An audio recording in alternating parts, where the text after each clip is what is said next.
మా దేవానాయన మీకు వందనాలు స్తోత్రాలు నా ప్రభు. ఈ అధికాల సమయంలోనైనా మీ ఘనమైన పరిశుద్ధమైన నామాన్ని జ్ఞాపకం చేసుకుంటున్నాం మా గొప్ప తండ్రి. అయ్యా ఇదిగో నా తండ్రి మీరు ఇచ్చిన నా ప్రభు ఉద్యోగాలకి నా ప్రభు 9వ సంవత్సరం నా ప్రభు అయ్యా నుండి 10వ సంవత్సరం పడుకుంటున్నాను నా ప్రభు. నూతనమైన దయా కిరీటాన్ని దయచేసినందుకు వందనాలు స్తోత్రాలు నా ప్రభు.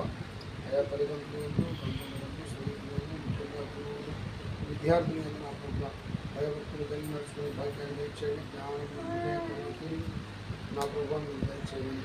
మీ కృపలో బలపరచమని 9వ సంవత్సరం నుంచి 10వ సంవత్సరంలో పరుగులు పెడుతున్నటువంటి చిన్నారి నా ప్రభు అయ్యాన్ని దీవించి ఆశీర్వదించి ఆయుష్ను ఆరోగ్యాన్ని సంతోషాన్ని సమాధానాన్ని నా ప్రభు మీరు ఏర్పాటు చేసి మీ కృపలో బలపరచమని చక్కని విద్యాబుద్ధిని నేర్పించి అయ్యా మీ కృపలో బలపరచమని నా తల్లి గర్భఫలం మీరు ఇచ్చేటువంటి బహుమానం కనుక మీరు బహుమానాన్ని అయ్యా మీ కృపాక్షేమంలో నడిపించమని అయ్యా అదేవిధంగా కృపావరంగా అదేవిధంగా స్వాతిని అదేవిధంగా ఇచ్చినటువంటి పేర్లు నా ప్రభు స్టీవెన్ రాజుని దూరాన్ని అదేవిధంగా అయ్యా చిన్న పిల్లలు నా ప్రభు షాలిని అదేవిధంగా నా ప్రభు బిడ్డలు నా ప్రభు సహోదరులు వచ్చి ఉన్నారు నా ప్రభు వారిని బట్టి ప్రారంభం చేస్తున్న ప్రభు ఆ బిడ్డలందరినీ అదేవిధంగా పొన్నూరు కృపాదానం ఏదైతే ఉన్నారో యేసుపాదం యొక్క ఫ్యామిలీ నా ప్రభు వారందరినీ కూడా పిలిచి ఆశీర్వదించి వారి విద్యాబుద్ధులు మీరు తోడుగా ఉండి నడిపించి నీ కృపలో బలపరచమని మరి బాబాయిని పెదనాన్ని నా ప్రభు వారిని జ్ఞాపకం చేసుకున్న పెద్దమ్మని అయ్యా ఆంటీలను జ్ఞాపకం చేసుకుని వాళ్ళు చేస్తున్న పనుల్లో మీరు తోడుగా ఉండి నడిపించమని